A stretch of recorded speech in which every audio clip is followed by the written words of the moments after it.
For me, there are many portals of evil to the world, and one of that is addiction. So if you have an addict in your family will feel that evil. There's been nothing but grief and suffering. So what more if it's a president, no? Yeah, He's naiyak open. tuloy ako ngayon. Yeah, so ang alam natin kasi about cocaine users, hindi lang isang ganon yon, hindi lang isang singhot, no? Tuloy-tuloy yan. Bakit ka naiyak, Kathy?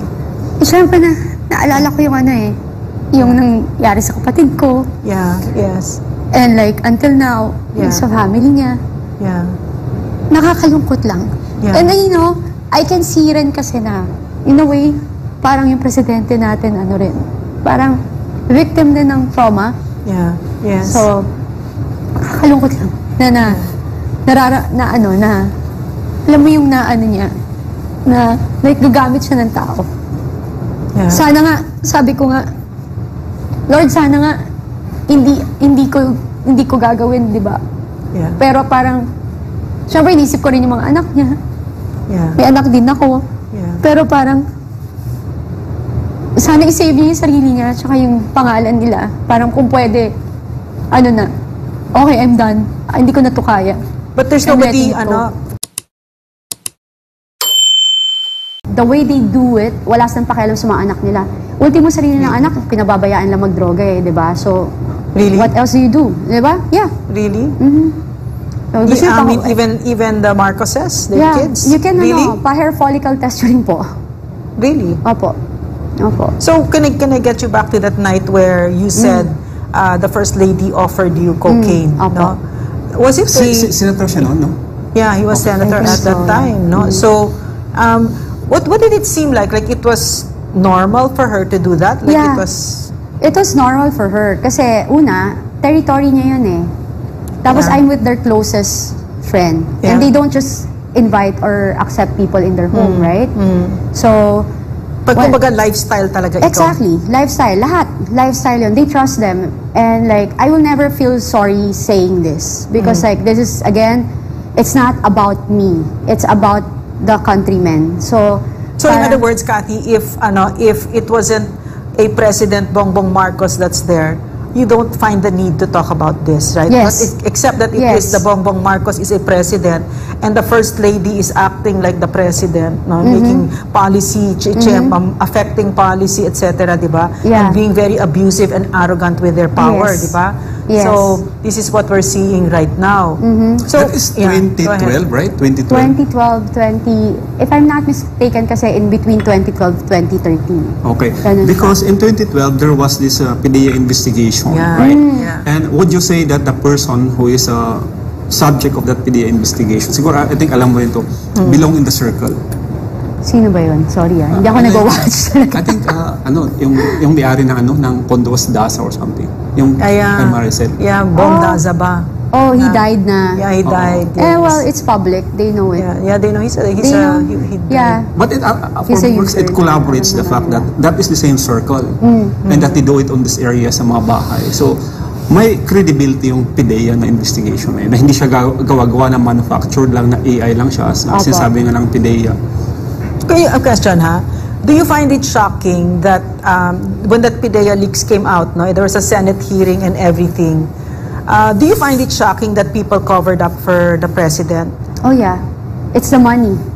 But is this a usual thing with that circle? Opo. That people cover up for them? That's why they're kind Yeah, of it's arrogant. cordon sanitaire nga Okay. Parang they will protect each other. They really feel that they're above the law. Yeah, parang kaya namin to. We have all the money. Like, even me, pag kunwari, pag may kaibigan ako, bawal na ako makipagkaibigan before, hindi naglalas.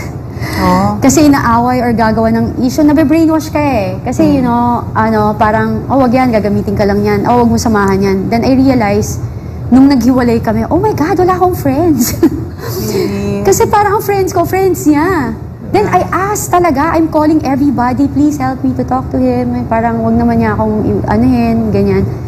Walang nakinig sa akin. Pero you know what? Sabi ko nga, then I realized now na, yun na nga, this is what's happening right now. It's scary. Kasi po, siya, parang, yun yung nangyayari. Parang sila grupo sila. Kaya yan yung naging grupo. Kasi they feel safe. The first family feels safe because yan yung grupo nila. So they will protect each other. They're doing the same thing. They have the same mind.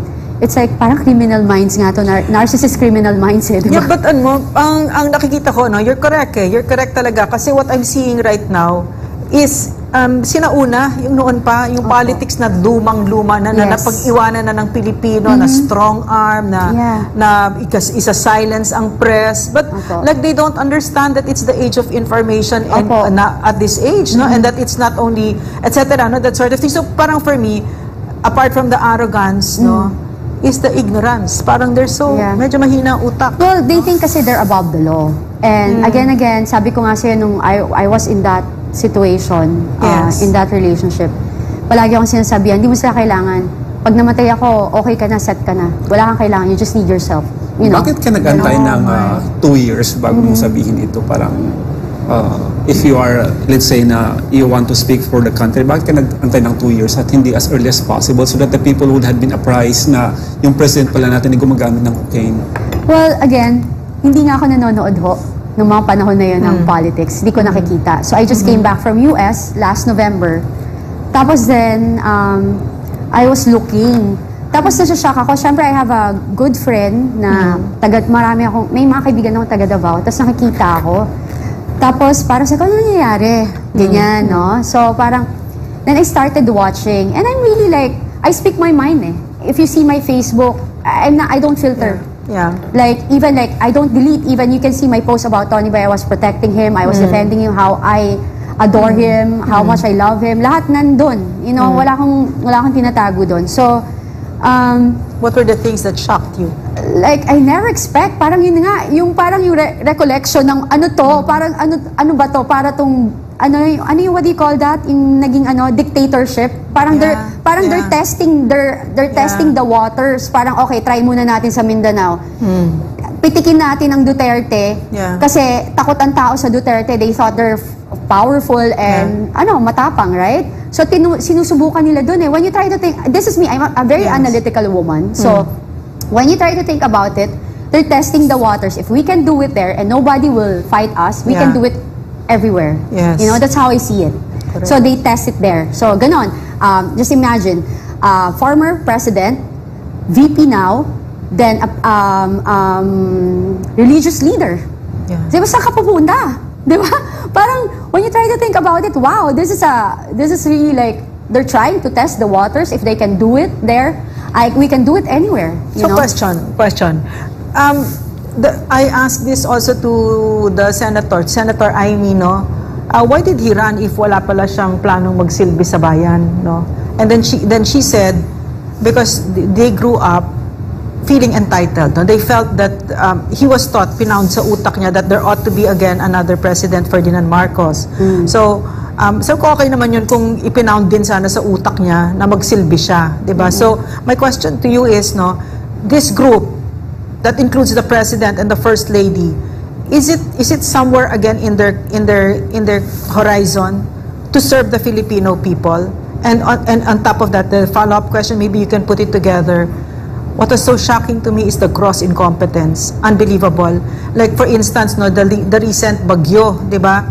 Sabi nung isang sa DSWD kay President Bongbong Marcos, sir, nagugutom na yung mga tao, pero naka-obstruct yung roads, no? Kasi nga because of the waters, sana mag-airdrop tayo. And he said, ano ba yung weight ng he wanted to calculate the weight of what the helicopter could carry. I mean, instead of saying let's deploy the AFP and they know what the gross incompetence. So could you put that all together, the lack of compassion and the indifference and the incompetence, and yung parang walang public service, and of course the drug use? How does it figure in all of this? Okay, number one, like, I'm not against all the ALTA there because I know for a fact na mas marami naman na mababait, right? Yeah. Kasi hindi naman sila mabibless. So, yung mga unhappy yun nga, kasi may kasamang droga. Pag may kasamang droga kasi, malabo. You know? And if you're asking me, like, to serve the people, like, whoever, like, with this group, percentage-wise, I think 70-30. 70% what they will get, 30% is what they will give. I have a question, no? Yeah. I think kasi yung mga sasabihin nila ngayon na it's okay na gumagamit siya noon kasi deserve naman natin lahat ng second chance. So that after a while, nung naging presidente siya and he loves the country, so hindi na siya gumagamit. So my question is, based on your experience, especially with the people around you and with your partner, madali bang i-kick out yung habit na yan? You know what? Again and again, I said it to Maharlika, you cannot teach old dogs new tricks. Kapag ang puno, matanda na at nakabaluktot, hindi mo na po ito matutuwid. It's been there a while. I believe in forgiveness. I believe in that. Pinatawad ko naman eh, 'di ba? Sabi ko, ang paglabas ko dito hindi naman for my own sake eh. Actually, ni-risk ko yung buhay ko. Left and right, for sure. Tatry silang magdemanda sa akin. I'm ready naman. I'm really ready. I don't mind, 'di ba? Parang ready ako. Pero ako, I'm just speaking my truth. Yung katotohanan dito. Kung, parang yung experience mo, and yung nakikita mo, yung nangyayari sa mga kaibigan mo, yung alam kong pwedeng mangyari sa future ng mga anak ko, sa future ng mga anak nyo din. Hindi po ba kayo natatakot? So, in the year na first na nakita mo si President and in the time that you're with your partner, so all throughout those years, mga 10 years, so alam mo, during that period na gumagamit si Bongbong, our President? Well, to be honest, kasi hindi ko naman siya nakikita every time, di ba? But on those occasions, yes, oo. So, hindi lang siya one time, it's also a period of time. Opo. So, hindi ibig sabihin na one time deal lang na malay mo, on that day, and on that time, nag-try lang siya, no? So, opo. hindi nila pwedeng sabihin na, malay mo, this is the time I want to try, I'm curious. Yeah, So, yeah. at least you can testify, or you can state na it is something habitual and it's over a period of time. Opo. Attorney, I want to answer that question. You asked kanina if he wanted to, how hard is it to kick that habit, this addiction? It's very hard. It's hard enough even if you want to. You really need professional help. Pero a drug addict has at least 5 enablers in a family. But this one, he doesn't even, he's not, the number one rule in the 12 steps is, number 1 is you admit that you are powerless. But you admit and you stop all the lies. Do we see that? We don't see it. Yeah. And as Kathy just testified now, just told us now, they don't see anything wrong with it. It's a lifestyle. Do you want? Do you want? Diba? May ganyan-ganyan pa to si First Lady, diba? Nang pupush pa ng drugs, diba? So yun yung nakikita natin, that they don't see anything wrong because I'll tell you something what I've learned about the rich, that's extremely rich. They're different. They think differently. Now that what we think that is normal for us is, we gave him a second chance, he'll try to redeem his family name. No. What the thinking pala there is, I have the power now, I'll never let go. I'll take advantage of it. Yes, correct. Never again. And we thought we serve of people. No, we're here for ourselves. And they really think they're above the law. Yeah. And we can all die here and they don't care. Kasi Yeah, kung wala. kahit gano'n sila, kahit ganyan yung pagkatao nila, what ang magagawa kung ganyan sila ang pagkatao nila, di ba? It's their business if they're greedy and power hungry. But the point for me is that this is our country we're talking about. Yeah. Kung si President Bongbong is an ordinary person on the street, who happens to be rich and powerful, siguro this is not even an issue. Sabi natin that we have laws to make him accountable. Kung gusto natin siyang file ng kaso, yung CIDG. But that's not the point. The point here for me is that at this point in time, are we being led by the President who still has his sanity and ability to make decisions? Yes. Kasi isipin mo, pupunta ang sundalong paggera sa CPP, NP, NDF. We have more than 5 or 6 terrorist organization in Mindanao, for example, yung mga Dawla Islamiyya, yung mga ISIS na yan. And they will be asking for orders. Remember what happened in Mama Sapano, di ba? Yeah. They are asking for orders from the President and the President made that particular decision. Yun yung itinataya natin dito, yung pamilya natin na police, yung pamilya natin na maging biktima ng terrorism, ng CPP, NPA, NDF, all those decisions that being the President, you must be on top of your mind. Can I make sing it also? Yes, yes. Because this, hold on to your thoughts, Attorney. I just want to be clear about this. Hindi lang yun ang sinisira niya. Sinisira niya ang institutions. For instance, the PNP, itong si Marbil, for instance, sinungaling. Dahil may utos yan kay Bongbong Marcos, So, right again what you see, they're destroying the institutions na pinaghirapan ng hindi lang ng isang tao, but mga kapulisan na totoong nagsilbi ng maayos sa bayan, yung mga mentors nila. So, it's the institution na sinisira nila. No, and as a result of that, masisira ang Pilipinas, di ba? Okay, sorry. Go ahead. Yes. And the fact that they cannot even deny it, no? Yeah. That's a problem. They're in Senate now and they're lying about it, barefaced, no? The point kasi is that, okay, you are an ordinary Filipino citizen and kahit presidente ka man, you have what they call the presumption of innocence. But over and more than that, being the president of the country, you must give that particular sense of accountability to the armed forces and to the Philippine National Police na kaya ko to. Na hindi ako gumagamit. You can trust me that I am the one enforcing the laws. You must enforce it according to how it is crafted. Kasi yun yung trabaho natin eh. Being executive, we must enforce the law. Pag ikaw ay mismo ay gumagamit ng cocaine, ano ang message niyan sa mga pulis na nanghuhuli ng maliliit na drug pusher? Ano yung message niyan sa mga sundalo na napupunta sa Mindanao para makapag-gera, no? Or kahit yan sa Luzon or sa Samar, for example, na sunod-sunod yung mga bakbakan. So, the question is that, ano na yung moral accountability ng ating president so that the soldiers and the police will follow him? If the soldiers and the police cannot follow him, paano pa yung ordinary people? Sabi na, bakit niyo ako hinuhuli? Yung president gumagamit, hindi niyo kayang hulihin. Sabihin niyan sa police, anong sasabihin ng police? Correct. Also, I also think now it's also damning.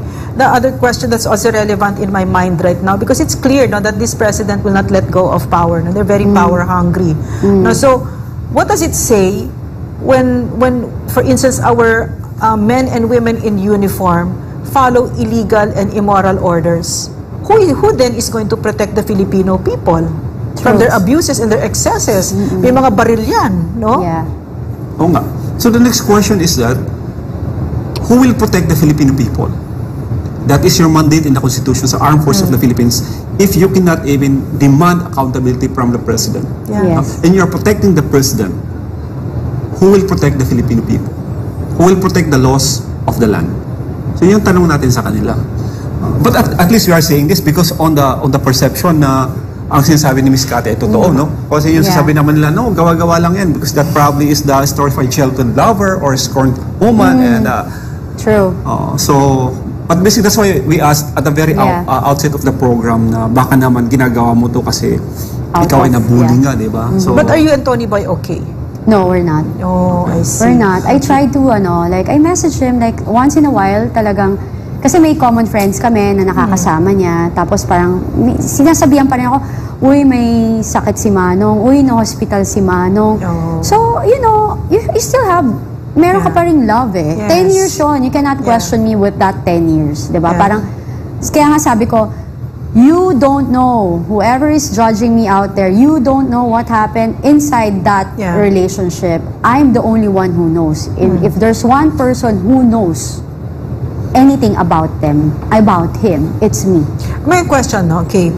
See, you've spoken so kindly about your ex-partner, no? So you saw the goodness in him, Of course. right? So but cocaine took that away.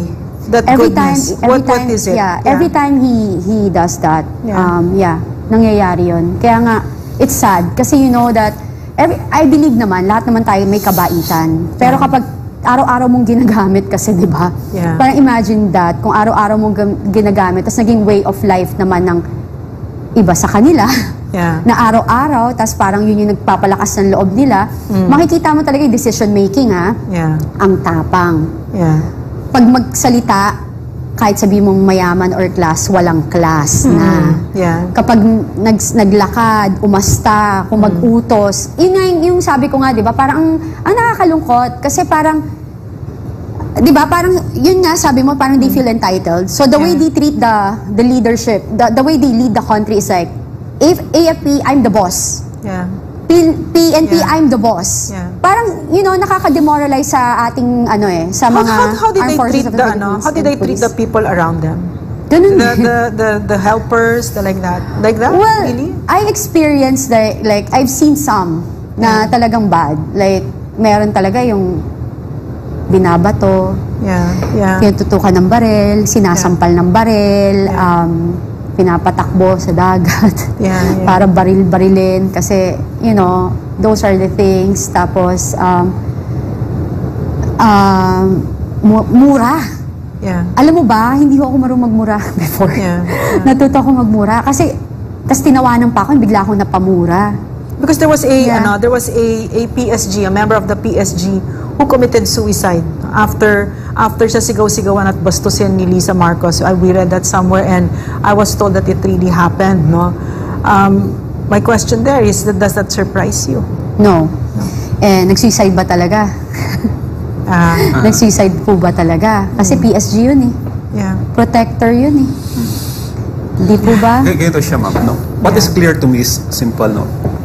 You have seen on numerous occasions that the president is using drugs, cocaine in particular, or naka-high siya, and in one occasion you were with the with the first lady na inalok ka pa ng cocaine.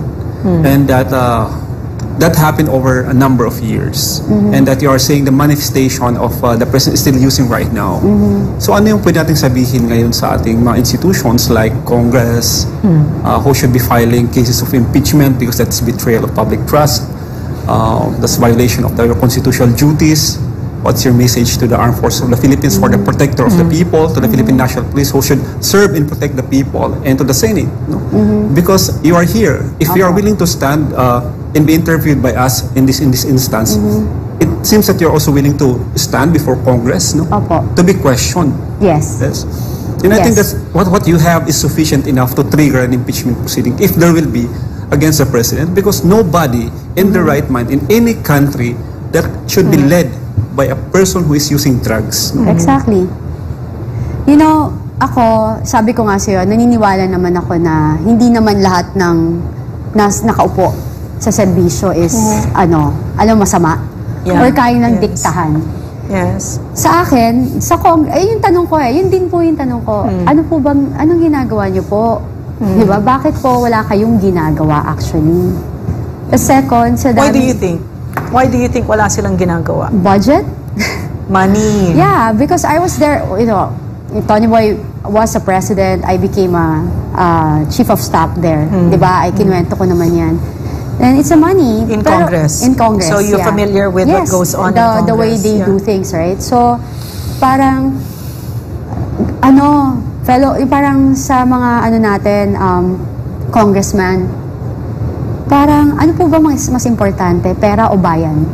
Alam ko nasagot nila. Siyempre pera, ano ka ba? Or future na automatic. Alam niyo, hindi kayo sisingilin yan ngayon eh. Pero baka bukas makalawa, may cancer kayo. Lahat ng perang meron kayo, ubus na. Yeah. May mangyari sa inyo hindi nyo alam. Ganon din sa mayayaman dyan na sumusuporta sa mali. Kasi again and again, God can give, but God can take. Yeah. When God will, bumawi yan, lahat yan mawawala. You know what, Cathy, no? I like what you're saying kasi I grew up with a father that taught me that exactly what you're saying now, because he was a congressman, he was he retired a justice, no, etc. And when we were growing up, he would say to us, sasabihin ng tatay ko, he was in Congress and I was doing my homework and he was talking to people there, no, and he was saying, hindi ko kaya yan, hindi ako makakatulog dyan kasi pinapasign siya ng white elephant, pag sign siya kanya yung pera, di ba? Pero walang project para sa mahihirap, di ba? So hindi ko kaya yan, pare, sasabihin niya ganyan, and then explain niya sa akin, no, sasabihin niya, malit pa ako nun eh, you know, if God gets mad at me, if I do something like that, one of you will get sick and that's it, no more. So he really inculcated that in me, diba? So therefore, when I was in government, wala, talaga it doesn't enter your mind. But now what we're seeing, this one, my question to you, is this shocking and insatiable greed for money? No, parang why is that? Greed for money and power. Yeah. But let's go with money first. Parang these are people who are moneyed, and yet parang it doesn't seem like nothing is ever enough for them, no? Mahal kasi yung drugs. I to see. sustain the lifestyle. And again, like what I said, pag yung puso mo walang Diyos, wala eh, 'di ba? Parang wala talaga. You worship money, you worship it. Yun ang sinasamba mo. Parang yung tingin mo lahat, you can buy everything and anything. If you're powerful, you can get everything. I heard, like, even common friends of ours, like yung friend nila, mga negosyo, kinukuha din. How I wish they will speak sooner or later, di ba? Parang kinukuha yung mga negosyo nila. Then even that pogo, hindi yan mawawala kasi part din yan ng ano Sila nila rin yan eh, no? Oo naman, di ba? Parang, and yung sa Kingdom, sa KOJC, mukhang ang target nila ay yung properties ni Pastor. Yes. Alam mo, Pastor, i-donate nyo. sa tamang tao. Pero wag niyong bibitiwan kasi hindi worth it. Ilaban niyo po to. So Kathy, what did you see, no? Kasi you were in that circle. You were in that circle. Ano yung character ng president natin at saka nung first lady at saka yung pagka nagko-cocaine sila? How did it manifest itself? Okay, like not only the character of the president but the people who surrounds them. Yes, like yes. something happened nga to me, di po ba? So parang I was blinded with fame, power, money, and like, all of those things na, sige lang, game, okay lang naman. Yung alam niyo po yun? Well, yung character is like that nga po. Untouchable, nothing can go against us or else something will happen, arrogante, mata pobre, yung parang nice in front of you, will be, yun nga, hindi nyo ba napansin? Parang ang style nila, gagamit sila ng mga tao to fight for them. Pero sila itself, di sila haharap. And it's sad. It happened to me rin eh. Di ba yung pag na, whoever, like, who's that guy from PIDEA who speak? Morales. See? Hindi ko siya kilala ha. So, talagang wala kaming connection. So, another one, attorney, yung may libro, Attorney Vasquez. Percy, ano yun? May book siya. The Kingmaker. Vic Rodriguez. Sorry, hindi talaga. So, Attorney Vic Rodriguez. Hindi ko sila nakakausap and all. So, imagine all those people are really close to them, protected them, defend them. Look what happened now. President Duterte, President VP Sara, believe in them. You guys supported them, right? In a way, you know what I mean. Like, where are we right now? Diba, what's happening? And this is like, ilan lang tayo. Imagine if they can do this to a certain individual, they can do this to the masses. And they're doing it to KOJ. Ang advantage if they will file a case against you is that you can also compel the court or the judge na ipalabas yung ibang witness mo to corroborate your story. Exactly. The court can force other people to corroborate your story. Can they be forced to have a drug test if they sue Kathy? Hindi kasi Hindi pa. But I think it's more than fair to demand for it kasi hindi lang ang dami ng for example si Nikki Cositeng, right? Si senator, and then we have the former president, we have now Miss Kathy, we have the PIDEA. So I think that there is a lot of circumstantial evidence, more than just one or two or three, proving that there is demand from the people, a legitimate demand from the people for the president to take that kind of test to prove to the people that you are competent to lead the country. Because they're not asking whether you're a drug addict. Who cares about that? But they're asking, are you competent enough to lead our country? Parang ganun lang siguro. And I think he really owe it to the people. Yes. All the leaders owe it to the people. We put them there. But my question, is it beyond them, no? That group, including the president, to think about, I don't care about, because you're saying, they owe it to us, diba? But now that he's in power, he can think, I don't care. I'm president now. I don't need to. Is it beyond them to think that way? They're shameless about it. Yeah, they are. Parang, what about members of Congress na may member din ba sa circle na yun? Or at least malapit sa circle na yun? Na gumagamit din ng cocaine? Yeah. Talaga? Oo naman. It's so hard to fathom. May party there. Wow, it's really a party drug. It's really a party drug. And again, nakakalungkot kasi may mga anak din kayo, may mga apo kayo, and you're normalizing the abnormal. So how can you lead this country if you think that way? You're not, it's all about the money, fame, power ba?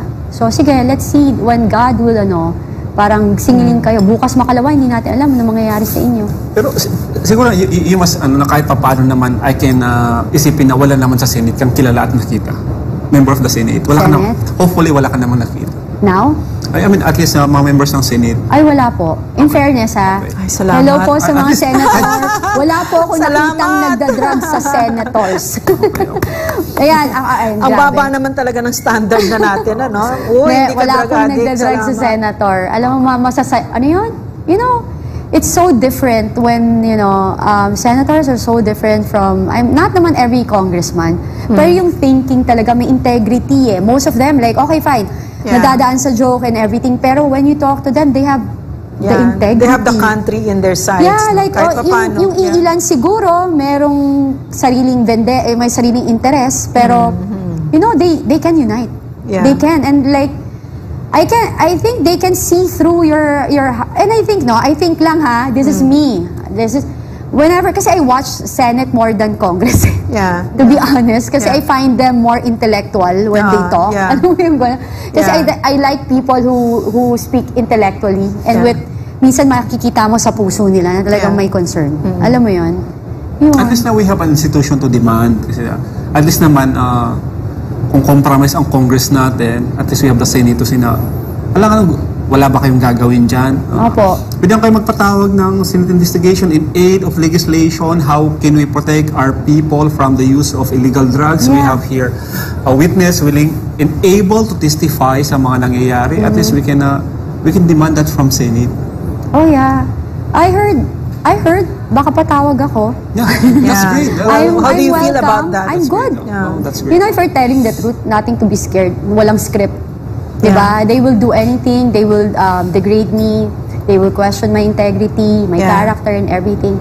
Okay Alam mo yung sinasabi mo no, about the senators. I get what you're saying. Kasi the ones who illegally detained us were the people in Congress. No? And though I got a clear look kung sino itong mga congressmen na ito. Yeah. At saka talagang walang prinsipyo itong mga ito. No? Mga small-time, very parochial ang mga concerns nila. And sunod-sunuran. No? Sunod-sunuran. You'd think that because my father was a congressman no? From another time, my God, when I can't anymore. It's not familiar anymore what I'm seeing right now because my father was very principled. Even the batasan before, it was like that, no? So parang ngayon, ang nakikita ko ngayon, because of the speaker, no? Because of the leader, who's really very trapong-trapo, Romualdez na Romualdez talaga, Marcos. So para ka talaga nagde-deja vu yung panahon ng mga abusadong Marcos at Romualdez na yan, no? Like they feel that they own the country. Am I imagining it that's the feeling of these people who are in power right now? Did you see that they would, once they rose up in power, they would treat the Philippines as if it was something that they owned, and money of the people will be treated as if it were their own? Alam mo, ako, I'll tell you another story. Yes. Parang, I never expect Speaker Martin Romualdez will be like that. Yeah. Kasi nakasama ko siya several times. I find him very nice. So, nung nangyayari to, I was in shock. I never expected him. Parang nakita ko siya na I thought dignified. Yeah. Alam mo yun na I matino. experienced him differently also. Oo, di ba? Yung parang, I Gulat thought, ako. mabait siya. Hi, Martin. Pero wala ba siya sa circle na yan? Can you say confidently na hindi nagko-cocaine si Speaker? Ako, hindi ko siya nakita. In fairness, hindi ko siya nakitang nagko-cocaine siya.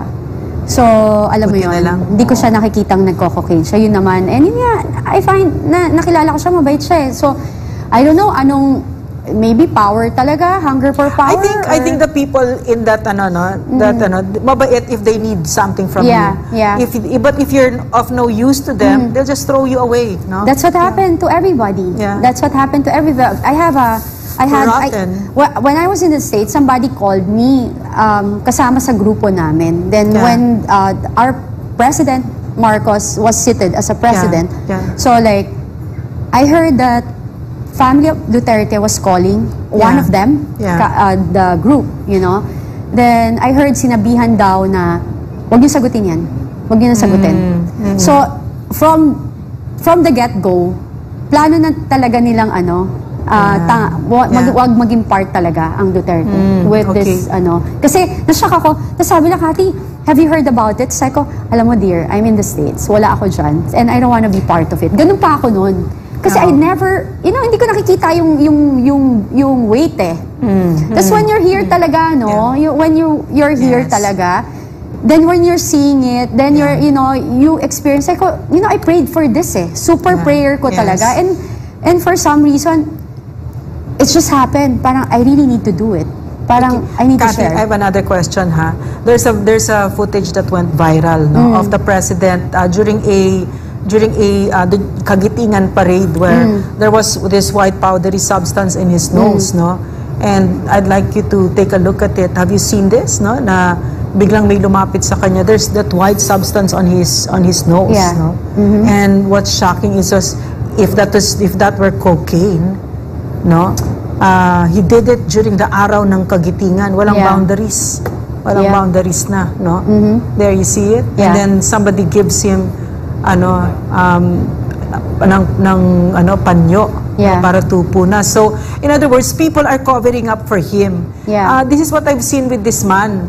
There you see? Yeah. So, people have been covering for this weak person ever since, no, from the very start, on the strength of just his family name. He's really done nothing of worth, no accomplishments of his own, except that family name of his father, which is why he became congressman, senator, governor, but really nothing, no, nothing until president. So now yung mas palala ng palala yung yung nagagawa niya, no? Kasi parang for me, no, there are many portals of evil to the world, and one of that is addiction. So if you have an addict in your family will feel that evil. There's been nothing but grief and suffering. So what more if it's a president, no? Yeah, He's naiyak open. tuloy ako ngayon. Yeah. So ang alam natin kasi about cocaine users, hindi lang isang ganon yon, hindi lang isang singhot, no? Tuloy-tuloy yan. Bakit ka naiyak, Kathy? Siyempre naalala ko yung yung nangyari sa kapatid ko. Yeah, yes. And like, until now, Yeah. sa family niya, Yeah. nakakalungkot lang. Yeah. And I can see rin kasi na, in a way, parang yung presidente natin, parang victim din ng trauma. Yeah, yes. So, nakakalungkot lang. Alam mo yung niya, na like, gagamit siya ng tao. yeah. Sana nga, sabi ko nga, Lord, sana nga, hindi ko gagawin, di ba? Yeah. Pero parang, syempre inisip ko rin yung mga anak niya. Yeah. May anak din ako. Yeah. Pero parang, sana isave niya yung sarili niya, tsaka yung pangalan nila. Parang kung pwede, okay, I'm done. Hindi ko na to kaya. But there's I'm nobody, letting it go. Kathy, there's nobody in his circle who loves him enough to say, I love you. You should step out to rescue him from himself, to save him from himself. I think Senator Amy sana, kasi si Senator Amy, Yeah, I see her as a good person. Sana siya. Kasi siya rin yung sorry po. Kasi nahihirap. Would you think that Senator Amy na alam niyang gumagamit si President? Opo. Alam niya. And some of the relatives also. So this fact is it's not actually a secret, no? No. It's not a secret. Maraming may alam. Opo. Maraming can testify to it. And Opo, you know of people who can actually testify to Marami it. po. And I heard there are some din. Kasi like, talagang merong magte-testify kasi Yeah. parang we're not, if you're a friend, you will save a friend Yeah. na lalong lumubog, di ba? If you're a friend, you don't teach your friend bad things. And You don't tolerate. And you had a brother, no, Yeah. mine as well, who was into drugs, no, Yeah. and we know that yung makakasira pa sa isang pamilya at saka doon sa user ay yung mga nagtatakip sa kanya, Yeah. diba? The ones who enable him are the ones who destroy him, Yeah. diba? So now what I see right now, no, when you keep covering up for a president like this, no, is that he's using the entire government as his enablers, like when that cocaine video came out, no? Yeah. It has already been declared authentic, no? Yeah. By Deepware. Yeah. And yet, right away, the pambansang enablers, no? Sila Gibo Chodoro, si Abalos, even si E.S. Bersamin, Yeah. right away, scampered to cover up for him, no? Yeah, yung move na yun, makikita niyo agad na there's something wrong. Yeah. Parang you're so defensive with everything. Kasi, ang kailangan lang naman gawin dapat doon ng actually, presidente itself If like, sabi niya, hindi po totoo yan, go in front of the camera kasi dapat ikaw ang sumasagot. Ngayon nga lang ako nakakita ng presidente natin na hindi humaharap masyado. Yung parang hindi siya sumasagot, iba sumasagot para sa kanya. Kaya nakakalungkot kasi kaya nga ako yun, naiiyak ako na, oh my God, look at that. Parang, you know for a fact that he's not the one leading it. Yeah. It's the people who surround him. I'm sorry that we've run out of questions. It's okay. Of time, Yeah. I'm sorry. But one last question, okay, just to be very clear.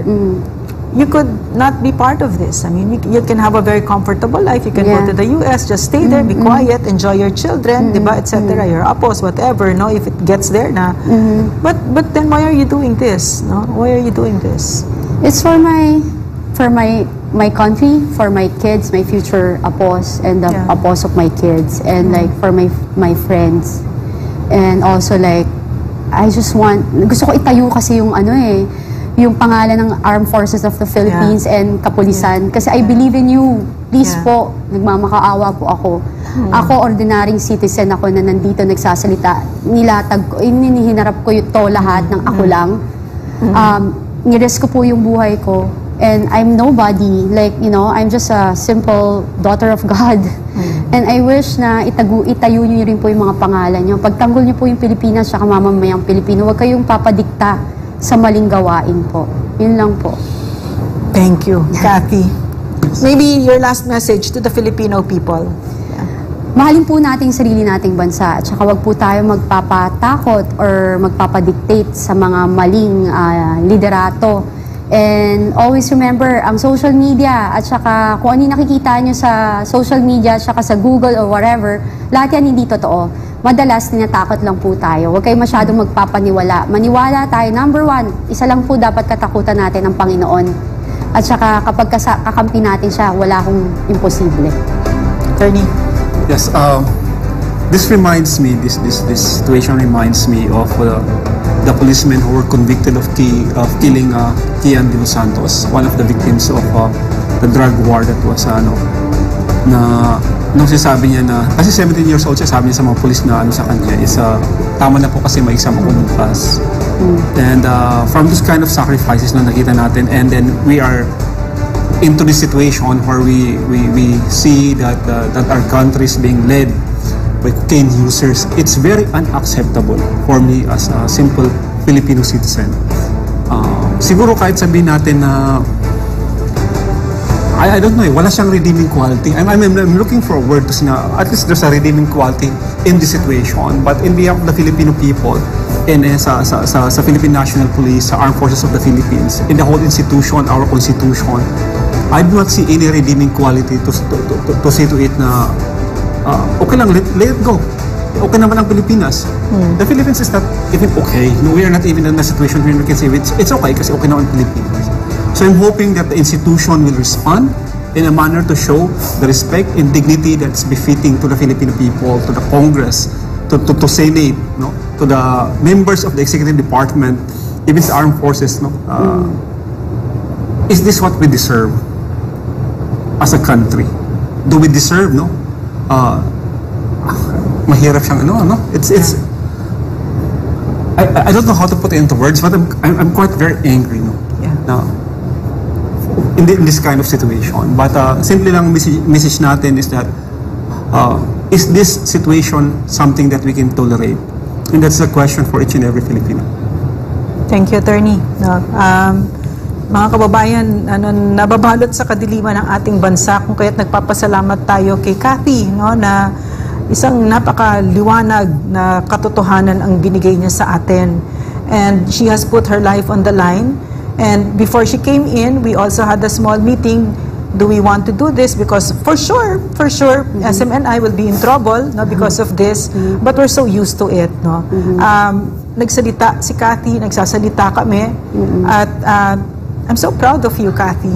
I'm really so proud of you. I feel so privileged to have met you, and because you know why? Because you show us what a Filipino is, no? It's the best, Yes. We always say to our armed forces na thank you for your service. Yes. But I think to anan ng component ng AFP, I can also say it to you confidently na thank you for your service. Yeah. No? Yes, thank you for loving our country the way you do, no? And it's in a manner that's very familiar to us because this is what we've been fighting for a very long time. And honestly, I'm kind of tired.